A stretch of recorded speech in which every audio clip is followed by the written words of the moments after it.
gue yakin anak-anak Gen Z sekarang itu, generasi sekarang itu sudah lebih mature dari zaman gue dulu. Misal kita punya uang jajan nih 1,5 juta itu per bulan, worth it nggak untuk kita ngeluarin 500.000 per bulan? Per bulan.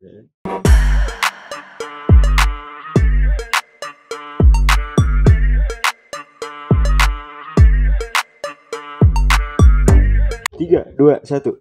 Balik lagi ke RAD Podcast, dan di podcast gue kali ini gue kedatangan saudara gue sendiri, yaitu Mas Aditya Nugraha. Halo guys. Mesti pakai guys nggak sih? Nggak harus sih, itu vlog aja. Nggak harus. Oke, Mas, ini kan kita tuh sebagai di podcast gue kali ini kita bakal ngebahas tentang investasi. Kayaknya serius banget nih podcast lu kali ini. Parah. Ini bakal di talk banget nih. Gue biasa nonton podcastnya dia santuy-santuy percintaan gitu ya. Iya, ini serius banget nih gue. Ini kali ini serius karena menurut gue 2023 ini harus ada resolusi untuk memperbaiki diri. Wih, cakep. Gila, bener gak? Nah, menurut gue investasi itu kan bentuknya banyak ya Mas ya. Banyak. Ada yang soal secara materi, ada juga secara fisik nih. Betul. Gitu. Dan juga ada secara kesehatan. Betul. Nah, kali ini gue mau ngebahas investasi secara kesehatan melalui asuransi. Wih, iya. Cakep nih orang nih. Bener. Nah, cuman kan di angkatan gue, generasi gue gitu. Lu tahun berapa sih? 2002. Berarti Gen Z. Jadi sekarang 20-an lah. 20-an. Beda 2 generasi sama gue ya. Gue itu apa ya? Milenial masih gue ya. Masuk. Ya kan? Masuk. Terus? Nah, jadi kalau di generasi Gen Z ini itu tuh ngerti investasi itu cuma cryptocurrency, Bitcoin, Binance segala macam gitu kan. Yang sebenarnya secara persentase itu naik turun kan. Maksudnya nggak ada sesuatu yang pasti gitu. Belum tentu lu masukin 1M sekarang gitu kan. Terus 10 tahun kemudian lu bisa dapat retur yang segede yang lu mau gitu, tinggi gitu. Bahkan mungkin bisa aja sahamnya anjlok atau kriptonya anjlok gitu, kayak Bitcoin belakangan ini kan. Nah, gua kan juga pengen gitu.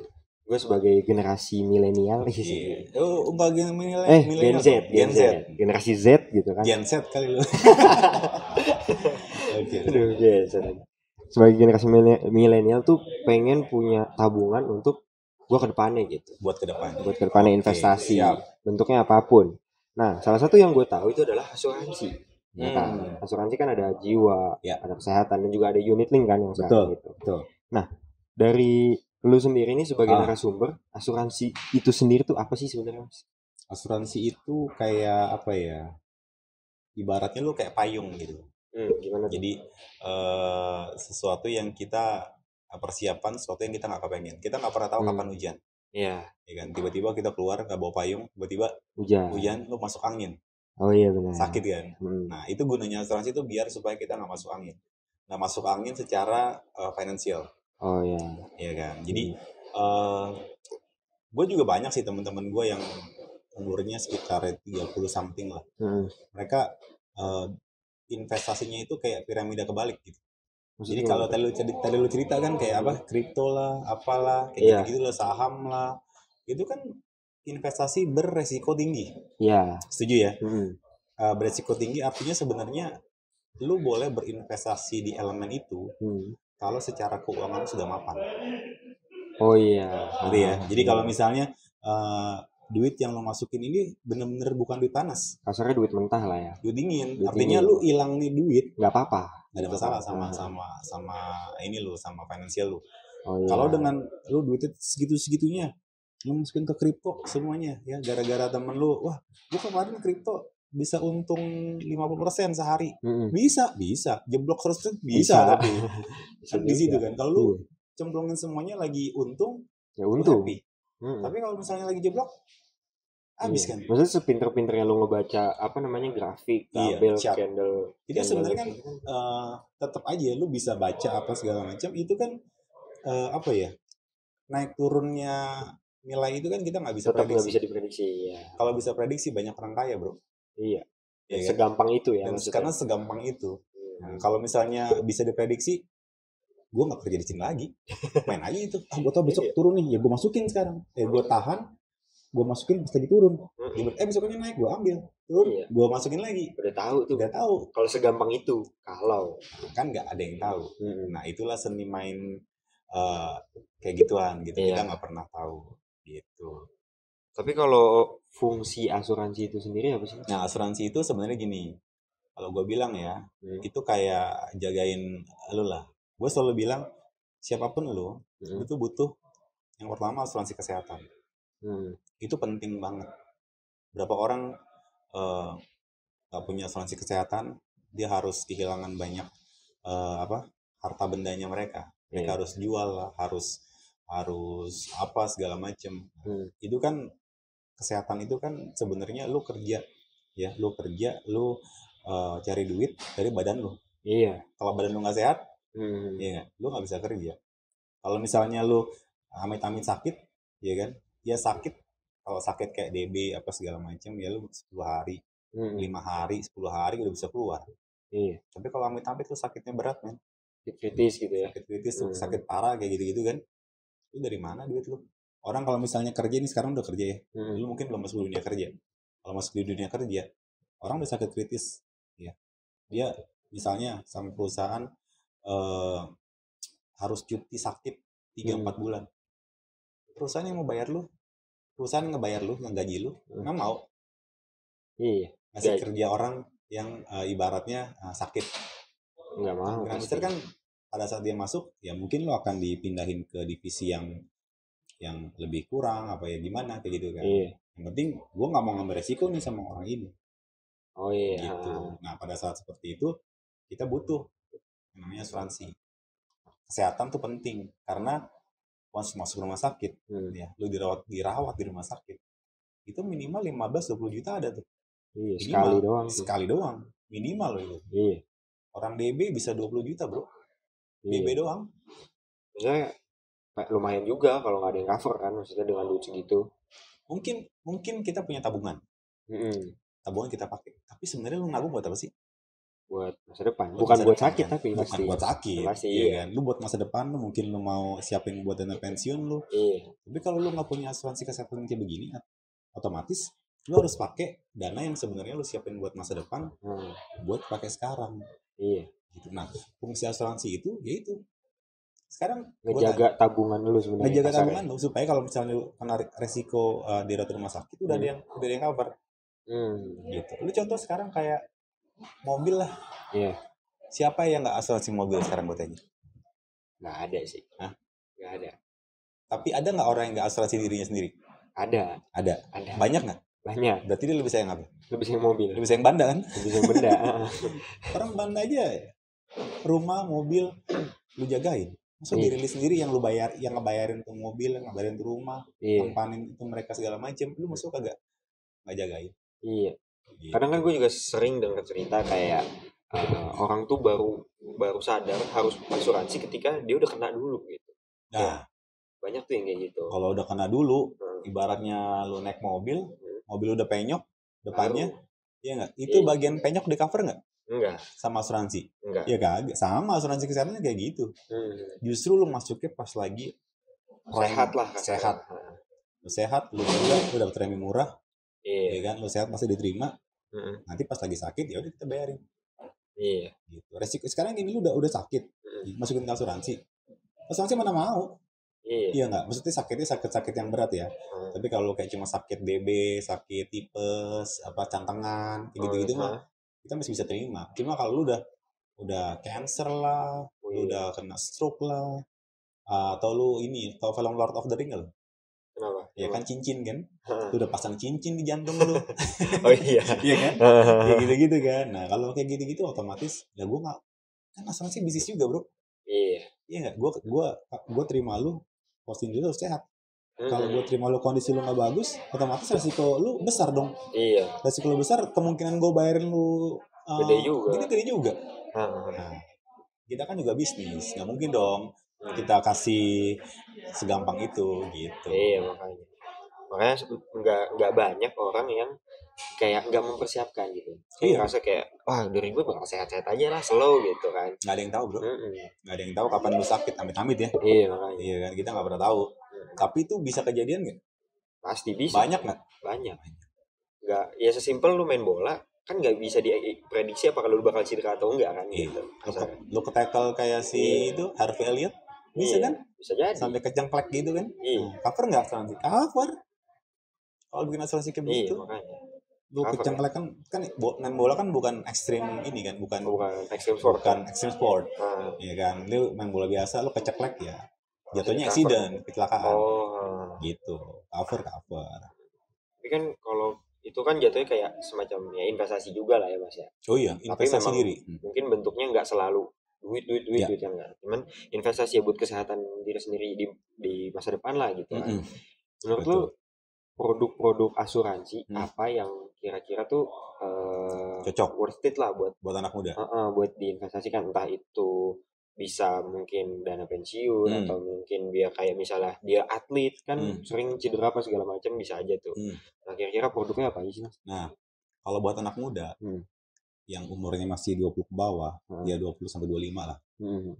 Tadi gue bilang yang pertama harus punya itu dulu, apa, asuransi kesehatan. Itu wajib. Wajib kudu punya. Wajib banget ya. Nggak bisa nggak. Iya. Itu udah wajib banget, wajib hukumnya.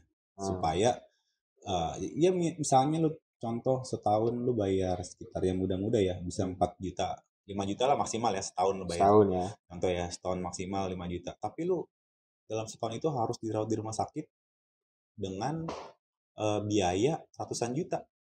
Maksudnya gimana? Lu bayar premi 4 juta. 4 juta sampai 5 juta. Tapi lu pada tahun yang bersamaan itu ternyata lu sakit. Oke. Ya kan? Lu sakit terus ternyata biaya rumah sakit lu mencapai 100 juta lebih. Nah, dengan lu bayar 5 juta ya, tapi lu di cover sampai ratusan juta seperti itu worth it nggak? Oh, dan di cover 100 juta itu ya? Bisa dong, kalau sakitnya sakit parah. Oh, worth it banget dong. Worth it banget. Iya. Operasi bro, nggak usah jauh-jauh lu operasi. Main bola, patah kaki, pasang ACL pen, gitu, operasi atau pasang pen apa segala macam. Itu bisa 80, 90 juta. Iya. Gede banget. Iya kan? Sedangkan lu premi cuma 5 jutaan setahun. Iya. Iya deh. So worth it itu dong sebenarnya. Worth it lagi. Lu masukin ke tabungan lu ada 80 juta rela lu keluarin duit. Enggak sih. Buat kayak gitu. Nah, capek-capek nabung. Mending lu cuma ngeluarin 5 juta per bulan gitu kan. Tapi lu sakit apa bisa di cover gitu. Rumah sakit aman. Kita ini lagi apa? Lu udah nggak usah bayar kartu apa segala macem. Ngelink sama handphone lu. Oh iya. Iya kan, pakai Halodoc. Boleh sebentar nggak sih? Boleh. Sebut aja Mas. Jadi masuk ke rumah sakit lu tinggal tunjukin aplikasi. Oh gitu ya. Gitu. Nggak kartu ribet gitu ya. Kadang-kala kartu orang suka lupa bawa. Oh iya. Sekarang kan semua udah pakai handphone. Semua udah cashless. Jarang orang bawa dompet malah sekarang. Jarang bawa dompet. Orang lebih panik lupa bawa handphone. Iya, daripada bawa dompet. Lebih panik kehilangan HP daripada handphone. Yes, betul. Dompet. Gitu. Itu kesehatan yang pertama. Yang kedua, kalau usia-usia muda gini ya, lu cocok kayak ambil produk unit link. Oke, apa tuh? Tapi produk unit link ini lu cari yang biaya ya, di asuransi itu ada biaya-biaya nih. Kalau main unit link ada akuisisi, ada biaya asuransi, ada 2 ya, ada biaya pemeliharaan apa segala macam. Nah, biaya yang paling besar di unit link itu namanya biaya akuisisi. Nah, jadi kalau lu mau nabung, ya, nabung di asuransi, lu bisa ambil produk unit link, lu cek akuisisinya tuh apa gitu. Nah, kebetulan di tempat gua kerja, boleh nggak sebut nama gua? Boleh. Boleh. Di tempat gua kerja ini ada satu produk itu bebas biaya akuisisi. Jadi tahun pertama 100% dimasukin investasi. Tahun pertama. Nah, itu minimal sebulannya kurang lebih berapa ya? 1 juta sebulannya. Premi apa? Tabungan minimal sebulan. Nah, lu nabung setiap bulan. Nah, itu kita masukin ke elemen investasi tuh. Nah, tapi karena Manulife ini kan kita kerjasama sama Manulife Asset Management. Itu one of the best manajer investasi di Indonesia. Jadi lu nggak ibaratnya lu menaruh resiko lu itu ke Manulife, mereka yang kelola. Dan dengan pengalamannya mereka, naik turun bisa nggak? Bisa. Cuma resiko rugi jatuhnya banget itu bisa di-maintain. Bisa di-maintain. Gitu. Contohnya gimana caranya? Ya, sekarang lu masuk ke elemen, kalau masih muda, elemen paling bagus memang sebenarnya masukin ke elemen reksadana saham. Oh iya. Iya kan, reksadana saham. Kenapa? Karena itu kan jangka panjang. Ya, dia memang fluktuatif, naik turun kan. Iya. Cuma kalau kita ambil garis lurus, ya, dari sekarang lu umur 20 sampai 20 tahun kemudian, dia naik turunnya ngegambar garis naik. Iya. Jadi agak stabil lah. Ada gitu. Turunnya, tapi dia secara langsung dia secara ini dia akan meningkat. Iya, dibanding kripto ya. Dibanding kripto. Nah, kadang gue kalau misalnya gue bukan tipikal orang yang high risk, ya kan. Gue tipikal yang ya sedang-sedang lah. Gue agak takut kalau misalnya terlalu high risk. Oke, angkanya returnnya tinggi, cuma resiko juga tinggi. Nah, kadang di ini gue combine sama kayak reksadana pendapatan tetap kah, atau mungkin obligasi kah. Itu kan bisa, kita bisa kombinasi di situ. Supaya apa? Kalau misalnya dia turun, ini nggak anjir-anjir banget. Oh, jadi nggak jatuh-jatuh banget lah ya. Betul. Nah, di sini di produk yang di Manulife ini memang pas banget. Namanya Miwell. Nah, mungkin nanti kalau teman-teman mau tahu ya, ya kita mungkin bisa sharing lebih lanjut tentang produk itu. Itu cakep tuh. Cocok. Tapi kan produk ya, brand asuransi itu kan banyak ya. Kenapa lu memilih Manulife itu? Emang apa sih keunggulannya gitu? Secara produk ataupun secara apapun itu? Manulife kalau dari rank di insurance, dia masuk top ini ya, masuk di bagian rank atas, ya kan. Nah, terus produknya juga banyak. Produknya ada berbagai macam. Ada produk yang unit link seperti tadi gue bilang. Ada produk tradisional, itu produk-produk yang pasti punya. Itu juga ada. Kan ada orang yang gue maunya pasti aja deh. Gue nggak mau ambil resiko. Ada produk tradisional. Kita 80% produk itu tradisional. Jadi dengan dari awal berdirinya Manulife ini, memang mereka fokusnya ke tradisional produk, tanpa mengesampingkan si unit link itu. Kenapa? Karena yang ngelolanya bukan brand yang ecek-ecek gitu. Manulife Asset Management itu kan salah satu manajemen terbesar di Indonesia gitu. Tapi kalau lu mau ngambil yang kepastian ya tadi tradisional. Produk tradisional, produk yang pasti, lu bayar lu akan dapat segini. Pastilah kontrak, ya. Iya pasti. Kalau nggak suka resiko, nggak suka ambil resiko, lu pengen satu kepastian hidup, ada. Tapi lu berani main resiko, ada juga. Itu yang kenapa gue ambil di perusahaan ini gitu. Lebih terpercaya lah ya maksudnya. Oh pasti. Kita udah di sini dari tahun sebelum gue lahir, men. Manulife ini. Lama ya? Lumayan. Lu lahir kapan? Gue 84, berarti sebelumnya itu kan. Kalau nggak salah 81, 82 gitu Manulife udah di Indonesia. Gitu. Tapi kalau kita kan dari Kanada ya, itu udah ratusan tahun sih. Udah lama ya maksudnya. Jadi ya no issue lah. Iya. Gitu. Terus dari sisi klaim juga mereka jarang banget ada banget ada trouble untuk klaim. Karena kan lu mau sebagus apapun perusahaan kan, ujung-ujungnya kan kalau misalnya nasabah klaim, ya kan, itu bisa terbayar dengan baik. Dan gue sampai saat ini jarang melihat adanya orang klaim nggak dibayar ya. Gitu. Selama itu klaimnya itu benar-benar sesuai dengan ketentuan polis, itu pasti akan dibayarkan. Karena setiap polis juga ketentuannya beda-beda. Jadi maksudnya kalau si Manulife ini sendiri kan sebenarnya kayak cocok juga gitu buat anak muda ya. Cocok. Secara produk-produknya kan beda-beda dan bervariasi gitu kan. Bervariasi. Nah, terus kan waktu itu sempat ada, gue pernah ngasih tau gue yang kita bisa nabung 350.000 per bulan, ya kan paling kecil. Itu apa sih benefitnya dari polis itu? Gue lupa. Itu 300, kalau nggak salah 300, ya 3,5 bisa lah. 340-an ya. Atau 400.000 lah. 400.000 minimal ya. Itu bisa. Nah itu juga sama sebenarnya. Itu versi light-nya kalau itu. Versi light daripada si yang tadi gue bilang tadi. Kan tadi minimal 1 juta. Kalau ini versi light-nya. Ya kumulanya lu ada asuransi jiwanya. Oh, ada asuransi jiwanya ya. Tapi betul. Ada unit linknya juga. Ada unit linknya juga. Terus kita kayak kasih apa ya? Kayak kasih loyalitas bonus.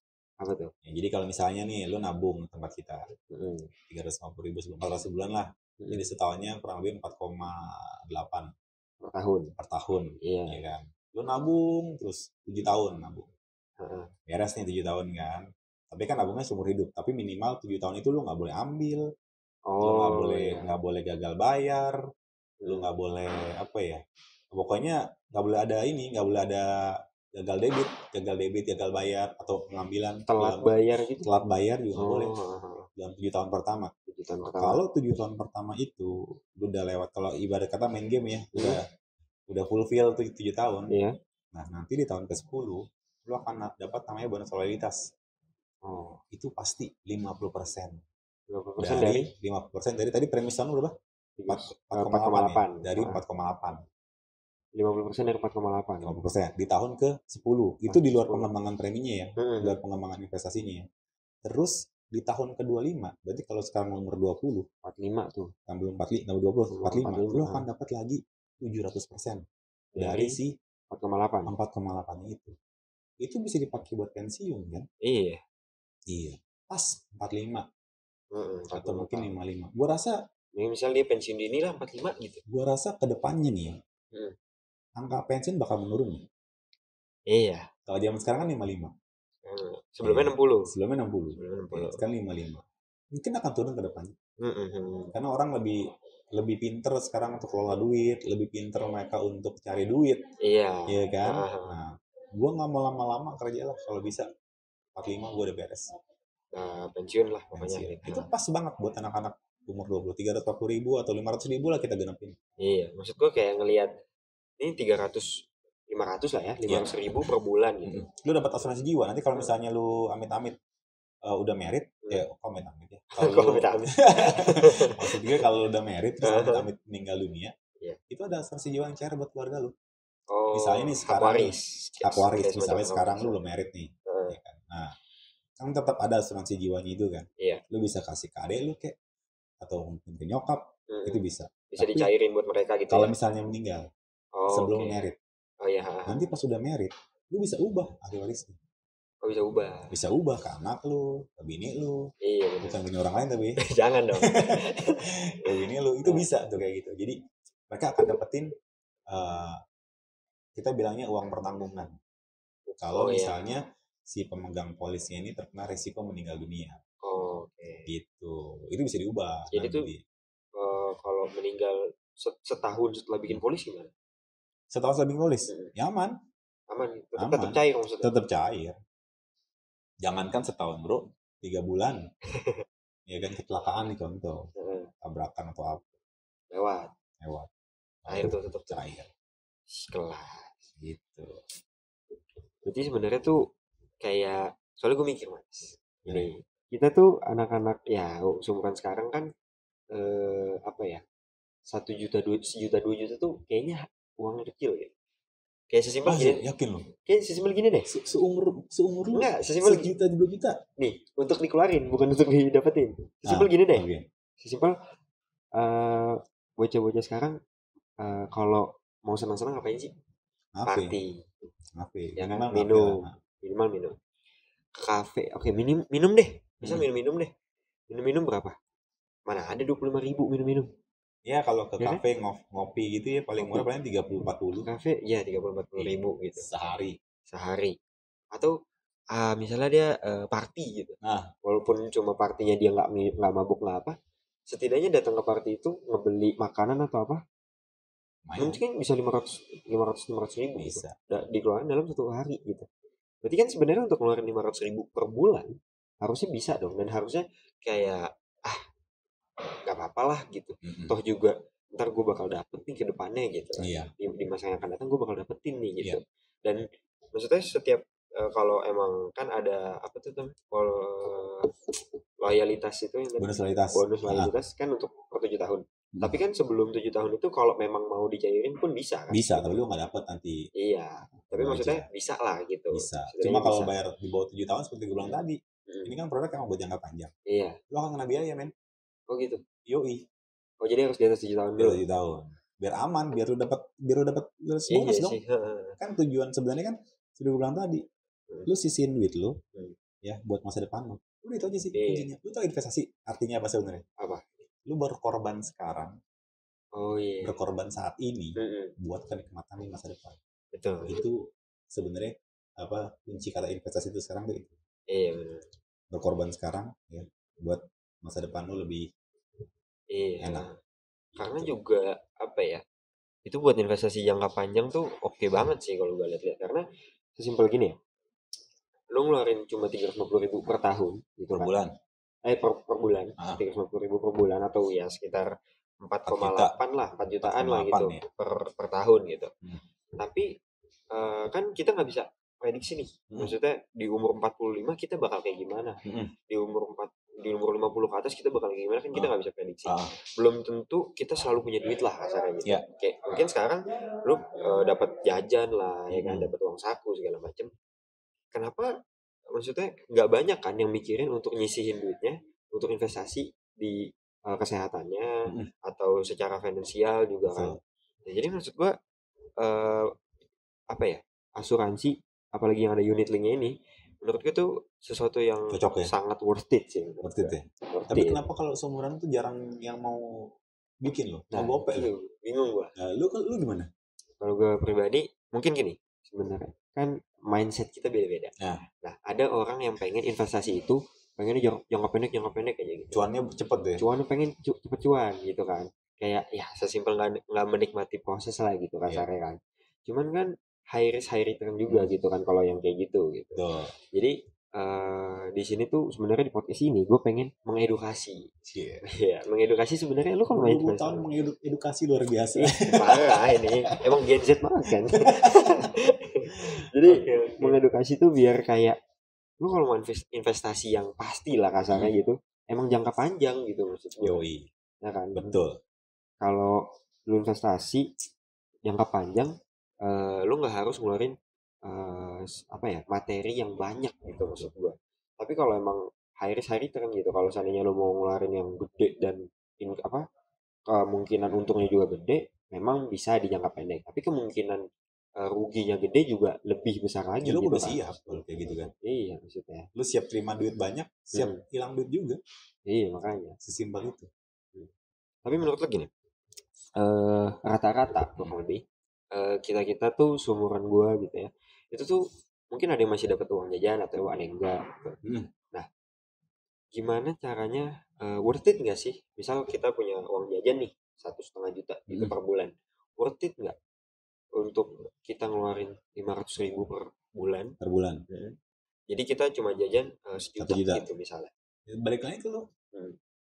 Lu dengan uang 1 juta sebulan nih, 1 juta sebulan nih. 1 juta sebulan nih misalnya. Itu cukup nggak? Bagi beberapa orang enggak.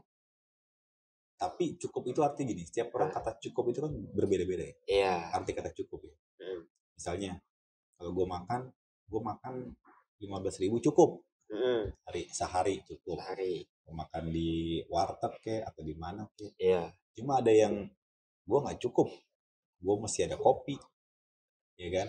Gue mesti ada snack, ya kan? 50.000 deh sehari. 50.000 sehari. Ada kan kayak gitu. Ada. Ya buat mereka nggak cukup. Cuma itu balik lagi ke tujuan lo tadi. Setiap orang memang beda-beda lah pasti cara mereka berpikir. Iya.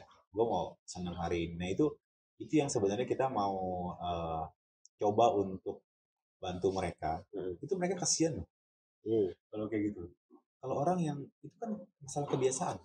Iya makanya. Iya nggak? Sekarang masih dapat jajan sama dari nyokap bokap. Dapat jajan nih 1 juta sebulan. Nanti kalau udah lulus kuliah emang masih dikasih jajan? Belum tentu. Iya. Lu udah disuruh cari duit sendiri kan? Iya pasti. Once lu cari duit sendiri, lu harus kelola nggak duit itu? Pasti. Nah kalau lu bisa kelola dari sekarang, lu bisa maintain lu punya uang jajan dengan baik, otomatis pada saat lu udah bisa pegang uang jajan lu sendiri, bisa terima uang sendiri, lu bisa maintain juga dengan baik. Iya. Kalau duit jajan lu habis, gue yakin juga nih nanti pas lu dapat income sendiri, gaji sendiri, pasti habis sebulan. Iya. Iya, jadi kayak apa? nabung asuransi ini jadi satu momen untuk lu latihan manage duit lu sendiri sebenarnya. Maksa diri. Iya. Karena kayak gue 1,5 nih biasanya nih. Iya. Tapi gue harus ngeluarin dulu nih bulan ini 500 buat asuransi. Artinya gini, lu punya duit jajan 1,5 juta. Iya. Anggapan lu duit jajan lu 1 juta. Karena yang GoPay itu bukan uang jajan lu, tapi itu adalah uang masa depan lu kalau gue bilang. Iya, uang masa depan ya. Iya kan, kayak gitu kan. Ini yang berarti 15 juta doang nih. Jadi memang memaksa diri untuk gimana caranya sebulan tuh cukup 1 juta. Betul. Gitu kan. Kalau dipaksa cukup nggak? Cukup kalau dipaksa. Cukup. Ya kan, sesimpel atau mungkin maksanya kalau minta-minta. Kalau anak mahasiswa zaman sekarang itu kalau misalnya lu uang jajan lu udah sama uang transport belum sih? Biasanya bensin. Biasanya udah. Udah. Kalau bensin cukup nggak tuh segitu? Cukup. Apalagi kalau deket ya. Iya, nggak sering lah maksudnya. Iya.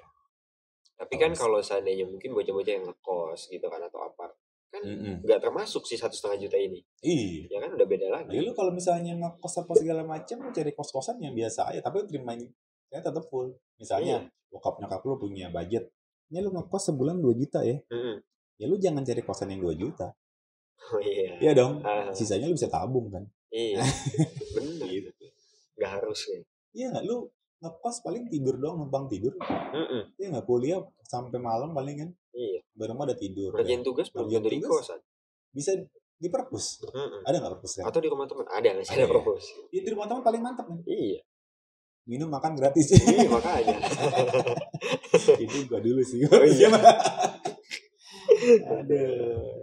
Oke, menurut lo pesan-pesan apa nih yang kira-kira untuk menutup podcast kali ini gitu ya? Okay. Apa nih kira-kira pesan terkait apapun lah? Apapun ya. Untuk anak muda. Gitu buat anak muda ya. Buat yang seumuran gue nih, Gen Z. Yang pertama ya, gue yakin anak-anak Gen Z sekarang itu, generasi sekarang itu, itu sudah lebih mature dari zaman gue dulu. Jadi mature lu umur 20 sama waktu umur gue 20 sama umur 20 mature-nya beda. Oh iya. Paham ya? Pada saat perkembangan teknologi juga. Iya, pada saat lu umur 20 sekarang, lu mungkin lebih mature daripada gue umur 20 waktu itu. Karena mungkin lu udah kenal yang namanya kripto lah, apa segala macam gitu. Ya gitu harus dipergunakan dengan bijak gitu loh. Nah, kalau bisa ya memang, karena gini bro, ini gue cerita ya, ini banyak orang mengalami. Oke. Orang tua zaman dulu, artinya orang muda zaman dulu, orang tua zaman sekarang, paham ya? Itu mereka terkena yang namanya sandwich generation. Apa tuh? Pernah denger tuh? Denger ya? Pernah. Contoh, sandwich generation itu adalah misalnya lu udah umur, terus lu masih harus menghidupi sandwich. Lu tahu kan sandwich kan? Ada 3 lapis kan? Iya. Lu di tengah-tengah nih. Lu harus menghidupin atas sama bawahnya. Lu harus menghidupi atas di bawah lu. Itu terjadi kenapa? Karena yang di atas, ya orang tua zaman dulu mungkin mereka belum aware untuk mempersiapkan dana pensiun mereka. Oh iya. Iya nggak? Nah sekarang kondisi seperti itu jangan sampai keulang. Itu bisa terulang nggak? Bisa. Bisa banget. Bisa nggak kalau generasi lo tidak mempersiapkan dengan baik? Bisa banget. Nah, kalau misalnya ntar lo punya anak, amin anak lo sukses, amin anak lo berkecukupan. Iya. Iya kan. Kalau lo nggak bersukses masih aman gitu. Tapi kalau nanti kedepannya anak lo amit-amit ya, ternyata mereka juga struggle dengan kehidupan mereka. Kalau juga udah nggak ada kerjaan, udah pensiun atau apa segala macam, ya kan? Itu kan kesian dia kan. Iya. Dia harus menghidupi lu sebagai orang tuanya, dan dia harus menghidupi anaknya dia. Menghidupi anaknya juga. Iya. Nah, sekarang kita harus putus generasi itu. Oke. Satu secara ya lu harus mulai sisihkan uang lu dari sekarang. 20 tahun ditambah 25 tahun, pas banget sebenarnya. 45 tahun tuh. 45 tahun. Nah itu kan sekarang gini, lu misalnya sekarang ngambil yang 500 ribuan, ya masih oke lah. Kan nanti seiring berjalannya waktu, lu kan semakin berkembang. Iya. Lu tambah lagi. Oh iya. Lu tambah lagi. Dan returnnya lebih tinggi lagi dong, otomatis. Lebih tinggi lagi. Nah, nanti pada saat treatment buat orang yang sudah married, piramida keuangannya beda lagi. Apa yang harus lu siapin beda lagi. Nanti itu di podcast selanjutnya kali. Boleh. Yang udah married apa kalau nggak lebih spesifik lah ntar ya. Bisa 5 jam ini. Iya kalau di ini satu-satu produknya. Iya, produknya dikupas satu-satu. Gitu, itu bisa. Ya intinya lu harus mulai itu sekarang. Benar-benar dari sekarang ya supaya itu tadi lah extended generation jangan sampai terulang lagi ke generasi anak kita gitu. Kita putus dari sekarang. Gitu bro. Oke, kalau gitu Mas Adit, thank you udah datang ke RAD Podcast. So, this is RAD Podcast. Peace out.